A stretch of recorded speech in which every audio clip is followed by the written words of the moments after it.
Hey buddy, it's Peter, and today we're going to take a look at the 2022 Hyundai Tucson. And there's a few of you that have followed me over from another channel where the rumor is that nobody has talked about Hyundais on YouTube more than me. So I don't know if that's true or not, but I do have a whole lot of experience talking about this vehicle. And in this video, I'm going to show you some of the cool features that maybe some of the other videos aren't showing you. And if you have questions about it, you can feel free to ask me in the comments. But here's the amazing thing.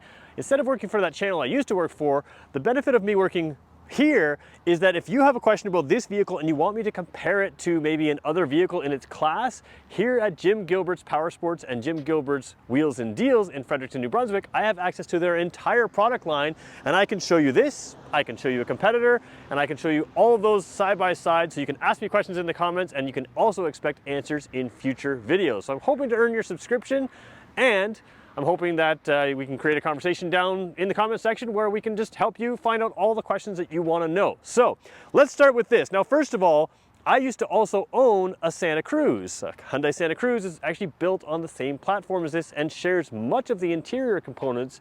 So there's a lot of similarities between this vehicle and that vehicle, and I also understand it and have lived with many features of this vehicle. So let's start with what we've got. This was all new for 2022. This is a 2022 model, and you've got a lot of nice things. This one has the aftermarket Hyundai wheels, or at least they look like Hyundai wheels to me. So they are blacked out, and I think it gives it a pretty cool look. You've got a little bit of chrome trim up along here that kind of stylized goes into here. This one has a panoramic sunroof. We're going to show you that in a little bit. This is the Preferred package, and if you're looking for a Tucson, the Preferred package is kind of that nice package. When you go higher up in the lineup, you get extra power, but you also get a hybrid. So it's extra power and a little bit better fuel efficiency, but you pay a little bit more to get those features when you add on.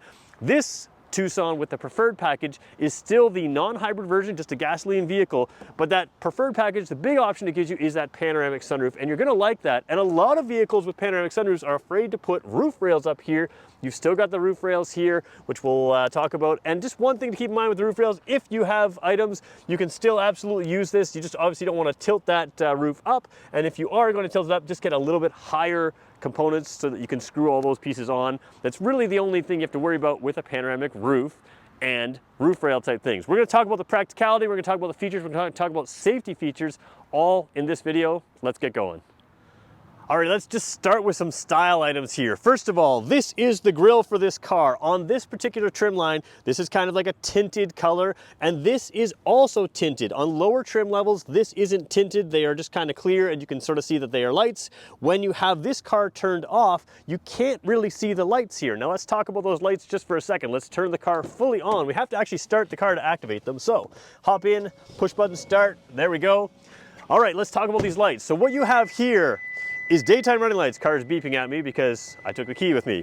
These are just your daytime running lights. They don't always film perfect, but they are quite bright, and they're a real signature item of this car. When you're driving this vehicle down the road, you can really see this. Now, those of you who are wondering about Santa Cruz, the Santa Cruz actually only has 3 deep and is a little bit different than this. This one has 4 deep here, so they are actually different than the Santa Cruz. But these lights, essentially what they do is they're just marker lights to let people know you're coming. They're style lights, but they actually light up the highway lights or the highway signs up top. So the road signs that you have above the road, those are being lit up by these.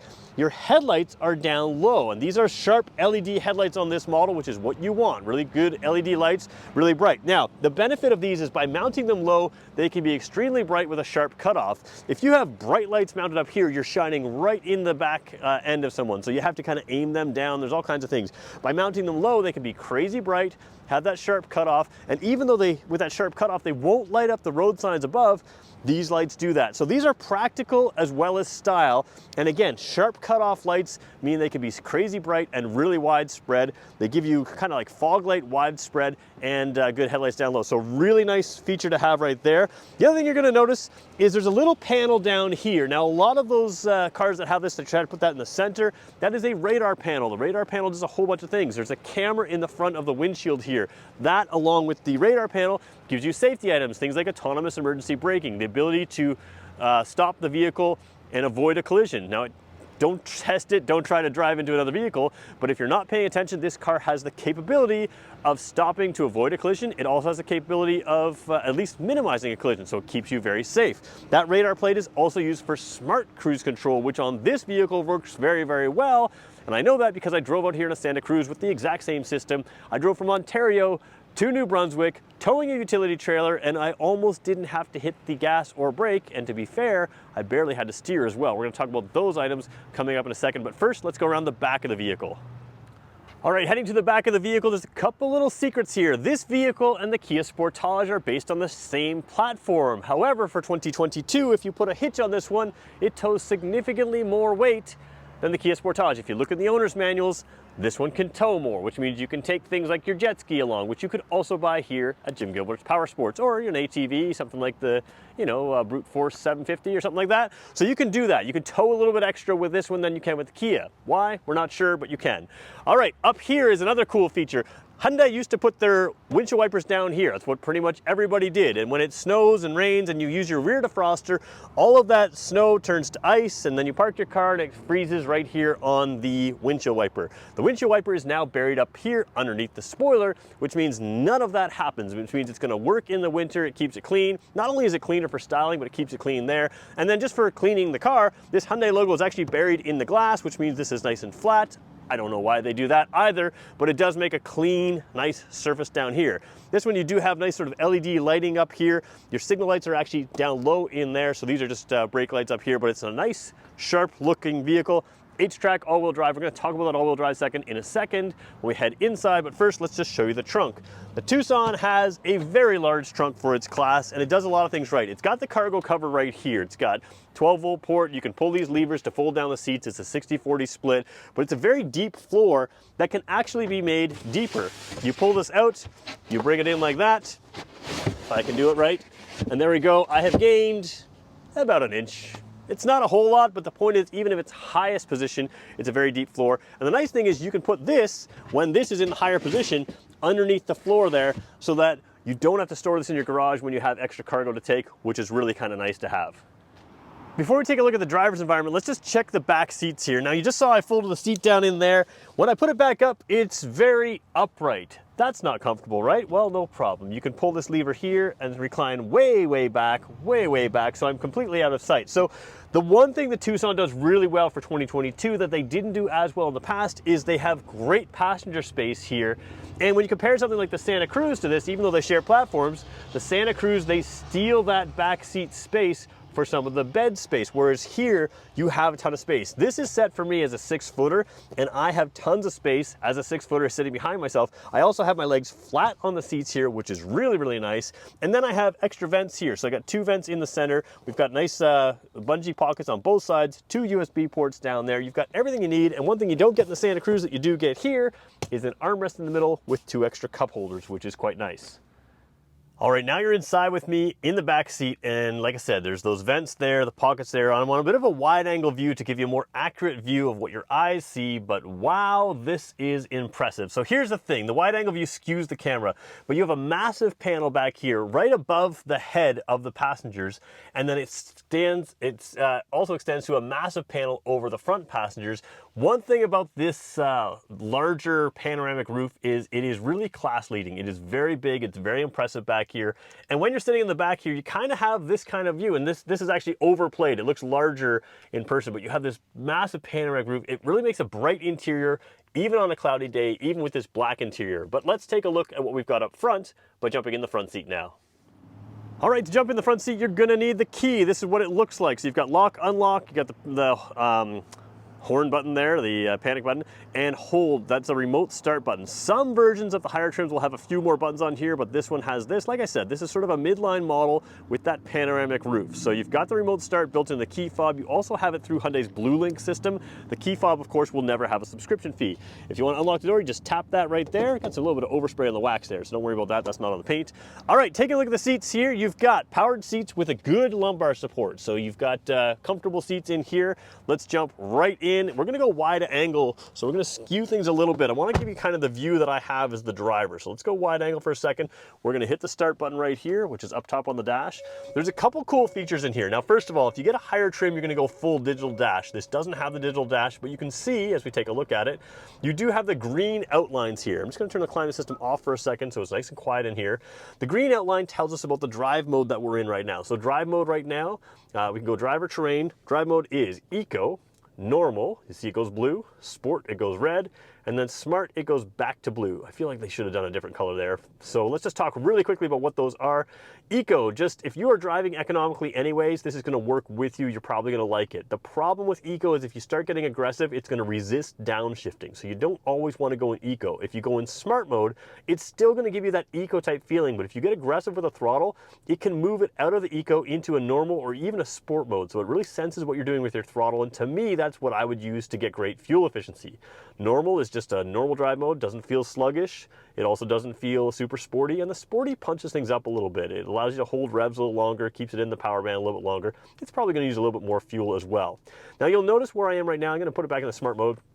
You'll notice the screen that I'm on right now. We're gonna get to train mode in a second, but let's talk about the all-wheel drive system. Hyundai's all-wheel drive system, you don't have to wait for the front wheels to slip in order for it to grip. When I start out here and drive, like I am right now, I'm gonna let off the brake here. Oops, let's see if I can give it some gas while on the brake. No, I can't really show you without driving along, and I don't want to leave where I am right now. But what happens is all four wheels receive power regardless of what mode you're in, regardless of what terrain mode you're in, which we're going to show you in a second. So in other vehicles where the front wheels have to slip and you have to lose traction, and then the rear wheels kick in a vehicle like this, you don't have to wait till you lose traction. It's gonna do everything it can to help you maintain traction.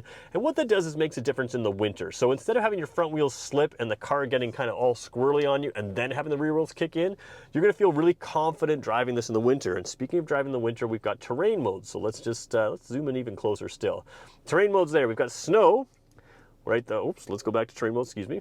Snow, mud, and sand. Now let's be very clear. When we're in sand mode, first of all, you're not going to be driving this car in sand on purpose. You're also probably not going to be driving it, oops, let's put on smart mode. Let's go back to terrain mode. You're also not going to be driving it in mud on purpose. But if you go camping and you put yourselves in these situations, it allows you to have a system of traction control, transmission, engine, everything is geared, and all-wheel drive system is all set up to handle that mode. So it's a really good system here that I think is underrated. We hear about Subaru, they've done a great job marketing their stuff, but one thing I will say is they've done a good job with Kia and Hyundai in creating this all-wheel drive system that really makes sense for the way people use their vehicles. All right, let's go wider angle again. Over here, you've got, let's turn on the climate control system again. Pretty simple thing. Now some of the larger, higher trims have a little bit larger screen here, but you have kind of everything you need here. Although this doesn't have navigation, you do have wireless Android Auto, wireless Apple CarPlay. Now you'll see some glare here. That's really just the one eye of the camera interacting with the screen. As I have two eyes on this, it's really not a bad thing for glare. Very easy to clean. I keep a little microfiber cloth in here when I had a dash like this, and that just helped me to just give it a quick wipe down, kept everything really clean and sharp. Down here, dual zone automatic climate control. So if I want to sit there and adjust the temperature different for my passenger than I want for myself, I can do that, or I can just sync them together nice and easily here. The auto mode is kind of cool because right now the fan's a little bit loud for me. So let's say I just want to keep it a little bit quieter in here. It's still going to go to 22.5 degrees in here. It's still going to direct the air where it sees fit, as it sees fit. However, it's not going to blow the fan as loudly. It keeps it a little bit quieter in here. Just allows me to sort of take time to bring the temperature up or down. It's really nice in the summer when you get out and it's a really hot day and you have a passenger jump back in or something like that, the car's running. Instead of cranking the air, freezing you because it's blowing the air at you, and then it's like bringing it down to temperature as quick as it can, or up to temperature as quick as it can, it just kind of gradually brings that temperature so you don't get blasted with the air from the vents. Speaking of the vents, there's one more feature I want to show you. There's a diffuse function here, which is super, super cool. What that does is it doesn't just blow air through the vents. There's little holes over here, and it's easier to see. Let's see if I can film it over here. The little holes in there, I don't know if you can see them there, but it blows air across the entire dash and literally just does that. It diffuses the air. So instead of having the rush of air from the vents, you've got that in there as well. Let's talk more safety features. We talked about that smart cruise control. You can activate it here. This is also your lane follow assist. What that does is it can actively steer the car. It can see the lane markers and it can keep your car centered in the lane. When I drove from Ontario to New Brunswick, it did most of the steering for me. Now you have to keep your hand on the wheel because it senses when your hand's off the wheel, but you can certainly spend some time with it off. Combine that with something like a highway drive assist type thing, and this car can really almost self-drive. It's not meant to do that. Automatic headlights, but yeah, it's a really good feature right there. Steering wheel controls, again, if you don't like using the volume switch here because it's not a knob, it's just a sort of a dial type thing, don't worry about it. You can mute it from here. You can use all that kind of stuff, talk to everything in there. So good safety features. Let's come right down to the dash here. 8-speed automatic transmission, so 8-speed. If you want to shift it yourself, you could do that up and down there. And a lot of Hyundais, they don't have this gear shift. You do have that in this level of Tucson. Higher trim levels, you don't have that. Downhill sort of brake assist there. Auto hold on the electronic parking brake. You can turn the car on and off. There's a backup camera, we'll show you that in a second. Heated seats and heated steering wheel. Again, this preferred package, heated seats, heated steering wheel. Kind of nice to have both of those, especially in the winter. And then that panoramic roof as well. Let's, what were we going to show you? There was something else I was going to show. Oh, I don't know what I was going to show you. Get this gear shift out of my way. This is the wireless charge pad for a cell phone. Now you'll notice that Hyundai has upgraded this. Anytime you see a little bit of vent, yeah, see that venting in there? That has been upgraded, so it's a faster charging. It's got a little bit of ventilation in there. Keeps your phone a little cooler when it charges, and that's really handy with the wireless Android Auto, wireless Apple CarPlay, which does give you that navigation that you want. It just does it through your phone. So really good feature set in this vehicle. So let's talk about who this vehicle is for. First of all, that small crossover segment, it's just the most popular car segment right now. Now, small crossovers have grown. So if you are someone who needs a small crossover with a little bit extra rear seat space, maybe you've got kids, even kids in car seats, maybe you're taking full-size people, there's always great reasons to have a little bit larger space. It's got a great rear seat, it's got a great trunk for a compact crossover. Still easy to drive, easy to park. If you're taking luggage, going on vacation, having that roof rack is really nice. You can fit stuff up there, but you also have that panoramic roof for when you don't have luggage up there. No ski box, no other stuff up there. So that panoramic roof is really nice.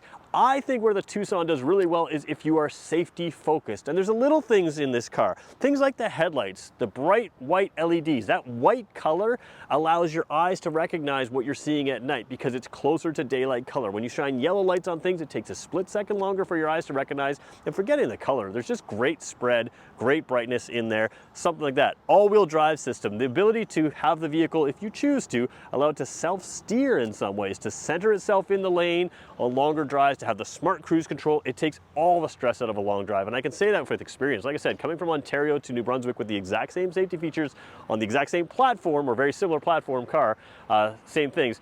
It was just such an easy drive for 14 or 15 hours, no worries at all. So safety is a big key. Even things like the blind spot detection here. You've got blind spot detection, lights up in the mirror, just tell people in your blind spot. But when you throw it in reverse, you've got the radar sensor back here that can warn you if people are crossing your path. If you're backing out of a parking spot in a shopping mall and you have a minivan blocking your view here, as long as the back corner of the vehicle clears that vehicle beside you, it can see down there. So you can see, it can recognize people walking even when you can't see them. It can recognize cars driving towards you even when you can't see them. So safety is a big feature.